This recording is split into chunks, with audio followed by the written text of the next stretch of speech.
What's up, folks? Here with some Destiny 2 Forsaken today, talking about Thunderlord. Is right there on my back, as you can see, and it's also back in the game. Thunderlord was a heavy machine gun from Destiny 1 that we now have in Destiny 2 Forsaken. If you missed out on the first two steps of this quest, I got a video on that for steps 1 and 2 for the quest. They're very easy. Now for step 3, that started this week. Step 3 is also the last step of the quest. You go ahead and see Amanda Holiday. If you were at this step for step 3, go ahead and talk to her. She's going to give you the next step. And sure enough, you just go right back to the outskirts in the EDZ. You're going to go back to a lost sector that we did last week for step 2, or part of step 2, but this time you got this blue icon letting you know exactly where you need to go. And also easy enough, you go right into that lost sector in the Whispered Falls in the outskirts of the EDZ. Skip past all these enemies, please. Skip past all these enemies. You do not need to shoot really any of them. You see the boss right there. Skip past him. You're going to want to go to that little transporter right there. And what do you know? You're going to be in the Cosmodrome from Destiny 1. A little bit of nostalgia, sending you back in the days, right back where it all started. Now you're going to run into a few bosses as you take the path right through where it used to be at. Take that path. You're going to have a few bosses to kill. They're really not that hard, especially if you're 600 power like I was. I went in there with a buddy of mine. It really wasn't that tough. Beat the bosses. Then you're going to go right back out to where you started. Right back to the transporter that sends you into the Cosmodrome. You're going to get sent back to the tower. You're going to talk to Amanda Holiday. She gives you an exotic engram, and what do you know? When you decrypt it, it turns into the Thunderlord.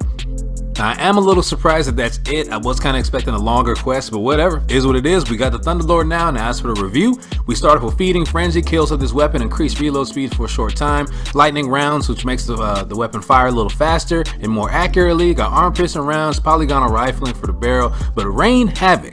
Kills with this weapon generate lightning strikes from above. I do not remember that perk being on it from Destiny 1. I could be wrong. I don't quite remember that though.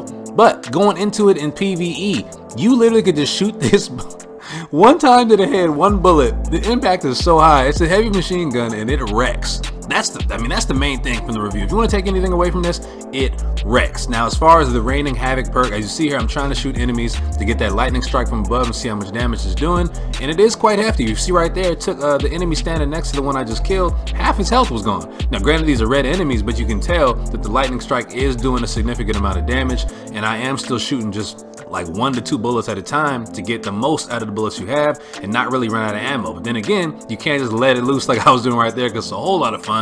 Just to let loose a machine gun again, it's a whole lot of fun. This thing wrecks. Now in PvP, same thing, it wrecks. Now I would not recommend shooting a bullet at a time. Let that thing fly, let it go. If you're close range right there, you can let a few bullets off in the person's chest, finish it off with a melee. Really just try to aim for the neck, or more so the chest. Aim for the chest and let it fly. Now I had an opportunity right there, 1 bullet at a time, because the guy was AFK and then someone tried to take us back or help him out a little bit.